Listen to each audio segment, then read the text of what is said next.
देखिए, कल हम लोगों ने जो है ब्रिटेन की अर्थव्यवस्था के बारे में पढ़े थे।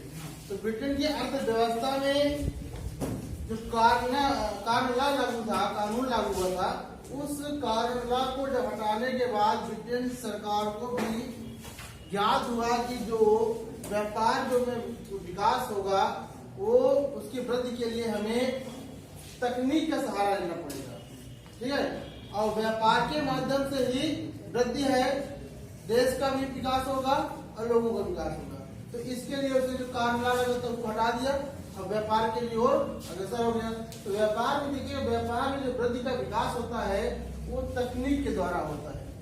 ठीक है, और तकनीक क्या है, क्या किया गया, जहाज बनाए गए। ठीक है, रेलवे का निर्माण हुआ, रेलवे स्टेशनों का निर्माण हुआ। अब जहाज बनाए गए, जहाज इसलिए बनाए गए, बड़े बड़े जहाज बनाए गए जिससे कम समय में अधिक से अधिक माल जो है एक देश से दूसरी देश को जो है पहुंचाया जा सके। ठीक है, कम समय लगे, क्योंकि सामान भी खराब होने का डर रहता है। तो इसलिए बड़े बड़े जहाज बनाए गए और रेलवे लाइन का, क्योंकि रेलवे लाइन का कि एक स्थान से दूसरे स्थान पर या रेलवे लाइन के माध्यम से बंदरगाहों तक पहुंचाया जाए। ठीक है, और रेलवे स्टेशनों का भी निर्माण हुआ।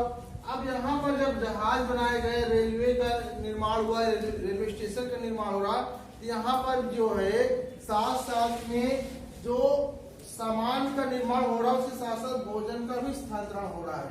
मैं कल बताया था कि अगर कहीं पर कोई कार्य हो रहा है या किसी प्रकार का निर्माण हो रहा है, तो उसके साथ साथ भोजन का भी स्थानांतरण होता है। कैसे होगा, क्योंकि जब यहाँ पर हम जहाज बनाएंगे, रेलवे लाइन बनाएंगे, रेलवे स्टेशन बनाएंगे, तो क्या होगा, यहाँ पर हमको मजदूरों की आवश्यकता पड़ेगी। ठीक है, तो अगर मजदूर आएंगे तो मजदूरों आएंगे तो उनका भोजन, ठीक है, अब एक दूसरे स्टेशन से लोग आएंगे तो भोजन बनेगा यहाँ पर रेलवे स्टेशन में। अगर मजदूर आए तो श्रम होगा। ठीक है, प्रवाह आ गए, मजदूर, श्रम, फिर उसके बाद जब जहाज बनाए जा रहे हैं, रेलवे स्टेशन बनाए जा रहे हैं, तो क्या होगा, पूंजी भी लगेगी, यहाँ पे पूंजी का भी प्रवाह हो रहा है। ठीक है, तो इन सब चीजों के माध्यम से जो है व्यापार को एक गति मिली, व्यापार में तेजी आई। ठीक है, तो अब इसके लिए जो है व्यापार की जब तकनीक बनाई गई, इसमें क्या मजदूरों की आवश्यकता पड़ती है। अब मजदूरों को पैसा देना है, पैसा भी देंगे आप लोग, फ्री तो कोई काम करेगा नहीं, तो उसके लिए क्या होगा, पूंजी लगाएंगे हम। ठीक है, और जब पूंजी लगेगा तभी जो है एक नई व्यवस्था आएगी। यही एक दूसरे का जो जुड़ाव होता है, इसी को हम वैश्वीकरण कहते हैं। कल हमने बताया था वैश्वीकरण क्या है। ठीक है, अब तकनीक का प्रयोग देखिएगा। तकनीक के बिना 19वीं सदी की कल्पना नहीं की जा सकती। क्यों? क्योंकि 19वीं सदी में ही जो है तकनीक यानी आधुनिकता का दौर आया था। इसी दशक में क्या हुआ, रेलवे भाग के इंजन बनने लगे, संचार व्यवस्था बनी और टेलीग्राफ, ये सभी व्यवस्था यहाँ पर आ गई। अब देखिए यहाँ पर जो है, अब रेलवे भाग के इंजन या कह लीजिए संचार, टेलीग्राफ, तो यहाँ पर अगर हम देखें कि 1870 के दशक में क्या था, 1870 के दशक में जो अमेरिका से यूरोप क्या जाता था, मांस जाता था, मांस का निर्यात होता था। लेकिन वहां पर जो निर्यात किया मांस जाएगा तो समय लगता था, क्योंकि ये तकनीक नहीं थी। तो क्या होता था कि जानवर जाते थे, जिंदा जानवर। अब जिंदा जानवर भेजेंगे तो ज्यादा समय लगेगा, है ना, ज्यादा स्थान घेरेगा, जिंदा जानवर रहेंगे। ठीक है, उसके साथ साथ में वो लंबा सफर भी करेंगे, कौन, जानवर। तो क्या होगा, बीमार हो जाएंगे, कमजोर हो जाएंगे, रास्ते में मर भी जाएंगे, तो नुकसान होगा व्यापार में। तो इसके लिए जो है ये तकनीक की व्यवस्था है। बड़े बड़े जहाज बनाए गए। और जहाज कैसे? फ्रीज वाले जहाज, ठीक है, जिनमें मांस को रखा जाए और कम समय में और कम लागत में मांस को पहुंचाया जाए। ऐसे क्या था कि ऐसे जानवर, जिंदा जानवर ले जाओगे तो भाई जब जिंदा जानवर रहेंगे तो जगह ज्यादा घेरेंगे, ठीक है। लंबा सफर करने के दौरान हो सकता है बीमार हो जाएंगे, मर भी जाएंगे। और जब वहां जाएंगे तो वहां यूरोप में कटेगा, ठीक है, क्योंकि सामान कम हो जाएगा। तो भी जब कटेगा यूरोप में तो मांस क्या हो जाएगा? महंगा हो जाएगा। तो इसी तकनीक को खोजने के लिए जो है जहाज बनाने जाने लगे, वो भी फ्रीज वाले जहाज, जिसमें मांस को रखा जाए, कम समय में जो है मांस को पहुंचाया, सस्ता भी रहेगा। इसी प्रकार जो है ऑस्ट्रेलिया, न्यूजीलैंड, अमेरिका जैसे देशों में जो समुद्री यात्रा से आने वाले जो जहाज होते थे, इनके माध्यम से यूरोप में व्यापार किया जाता है, ठीक है। अब आइए 19वीं सदी में जो है उपनिवेशवाद। उपनिवेशवाद क्या है? जब कोई मजबूत, ठीक है, और विकसित देश किसी कमजोर देश में अपना शासन स्थापित करता है तो उसे उपनिवेशवाद कहते हैं। जैसे कि भारत उपनिवेशवाद रहा अंग्रेजों का, क्योंकि जब अंग्रेज आए व्यापार के रूप में आए, धीरे धीरे यहाँ की शासन व्यवस्था, कमजोर व्यवस्था को देखकर यहाँ पर क्या किया? अपना शासन स्थापित कर लिया, ठीक है। तो यही चीज है कि मजबूत और विकसित देश क्या हुआ? कमजोर देशों पर अपना क्या कर लेते हैं? शासन कर लेते हैं। तो उसी को हम उपनिवेशवाद कहते हैं। और इन उपनिवेशवाद में जो उपनिवेश होते हैं क्या करते हैं कि वहाँ की सामाजिक और आर्थिक, ठीक है, स्थिति में परिवर्तन ला देते हैं। क्योंकि जब उनका शासन आ जाएगा तो अपने स्तर पर शासन चलाएंगे तो क्या होगा कि वहाँ की सामाजिक और आर्थिक स्थिति पर जो है प्रभाव पड़ेगा, ठीक है।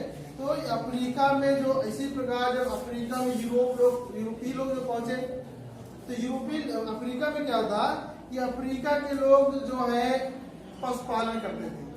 जनसंख्या कम थी, जमीन बहुत थी और उनका कुल मुख्य व्यवसाय क्या था? जानवरों को पालना, पशुपालन करना था।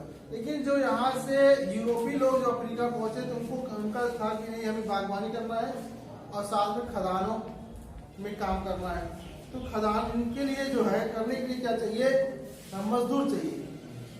तो अब मजदूर जो थे अफ्रीका के लोग जो थे वो पैसों में, तनख्वाह में जो काम करने वाले नहीं थे, ठीक है, किसी प्रकार के दबाव में काम करने वाले नहीं थे।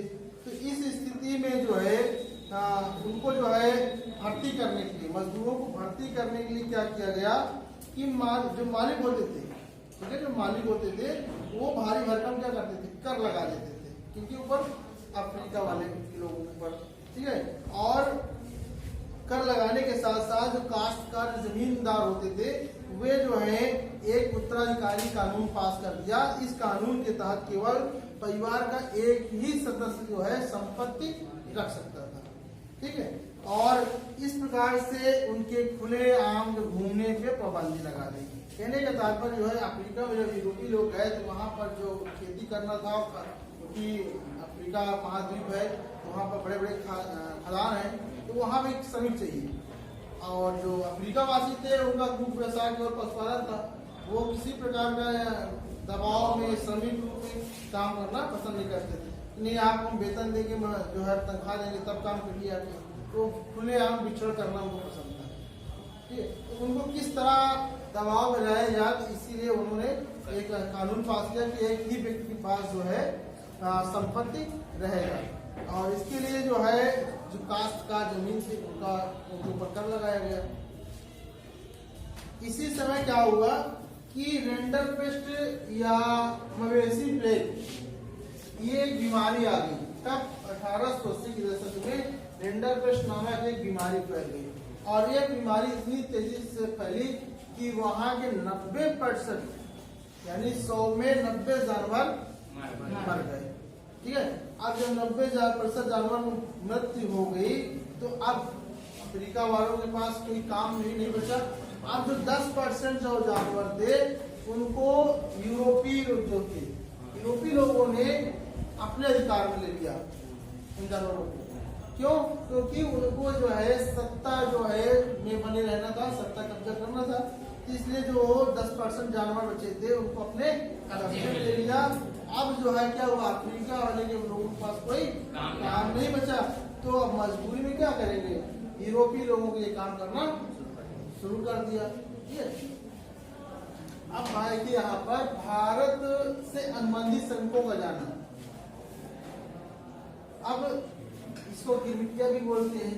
तो जब कोई व्यक्ति किसी मजदूर को किसी एक निश्चित समय अवधि के लिए भाड़े पर ले जाता है तो उसको जो है अनुबंधित श्रमिक कहते हैं।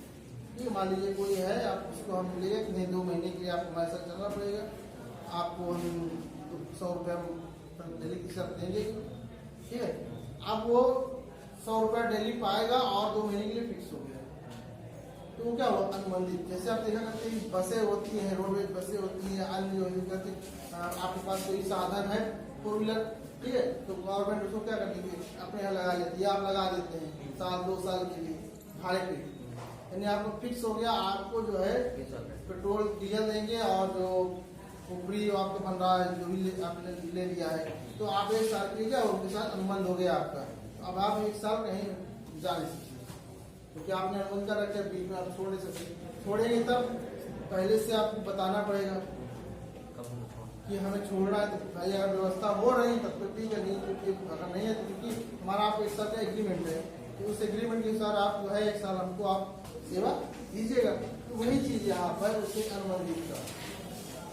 तो यहाँ पर जो है क्या होता था कि 19वीं सदी में भारत और चीन के लाखों मजदूरों को बागानों, खदानों और सड़क, रेल जैसे निर्माण परियोजना के लिए दूसरे देशों में ले जाया जाता था।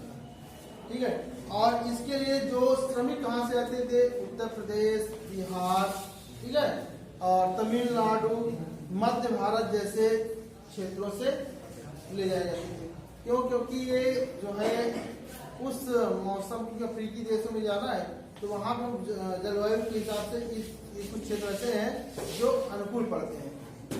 ठीक, अब मान लीजिए लद्दाख या अन्य क्षेत्रों से ले जा सकते हैं, तो इन क्षेत्रों से जो है श्रमिकों को ले जाया जाता था। और इन मजदूरों को जो है एक समस्या थी, जो अप्रवासी मजदूर थे इनको जो है पूरी जानकारी नहीं जाती थी। ठीक है, कि उनको क्या, कहाँ जाना है, क्या करना है, कैसा काम है, वहाँ के जीवन हालात कैसे हैं, इस प्रकार की कोई जानकारी नहीं दी जाती थी। और जब वो वहाँ पहुंचे तो इस प्रकार जो प्रथा होती थी इसको नई दास प्रथा कहा जाता था। क्या कहा जाता था? नई दास प्रथा। और ये दास प्रथा 1921 में समाप्त हुई थी। ठीक है, शुरू नहीं हुई, समाप्त क्या हुआ था, समाप्त हुई।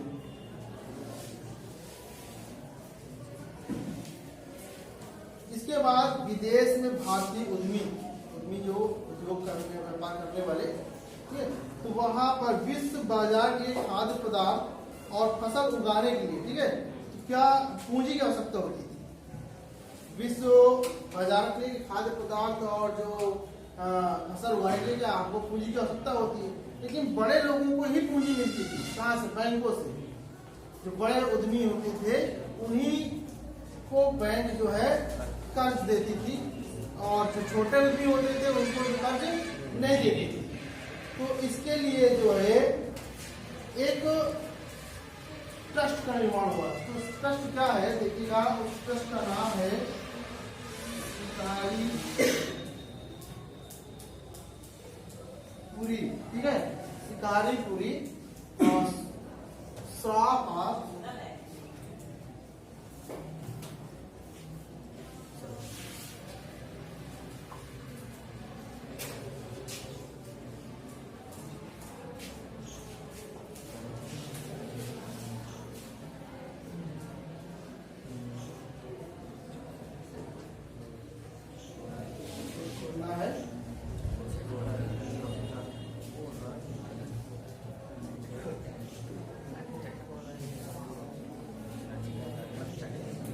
ठीक है, ये एक प्रकार का जो है संगठन था। अब ये क्या करते थे, ये लोग जो है बैंकों से, व्यापारियों से जो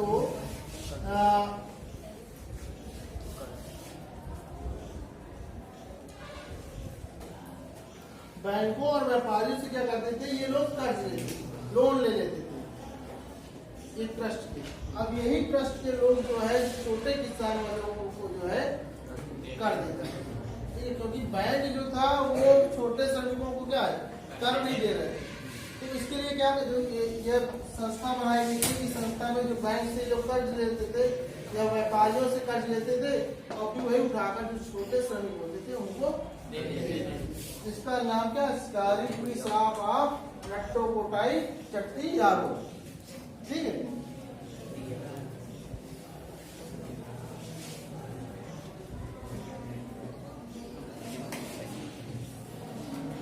इस प्रकार से जो हम भारत में हमने लिखा ना विदेशी भारतीय उद्यमी, तो आप धीरे धीरे, क्योंकि देखिए यहाँ पर जो भारत में भी अंग्रेजों का शासन था, लेकिन अब जो भारत के व्यापारी जो थे वो भी अब बाहर जाकर व्यापार करना शुरू कर दिया और जो विदेश में जो बंदरगाह हैं वहां पर अपने एम्पोरियम खोल दिए थे, ठीक है। ये एम्पोरियम है एक प्रकार से, यहाँ पर इन्होंने एम्पोरियम खोला और ये एम्पोरियम में ही लोग जाकर अपना कर्ज या लोन जो है लेते थे, ठीक है। और इस क्षेत्र में सिंधी और हैदराबादी लोग सबसे आगे, ठीक है, इस एम्पोरियम खोलने में। और इस प्रकार से दुनिया भर के बंदरगाहों में बहुत से एम्पोरियम भारतीयों के, आज के लिए इतना ही है।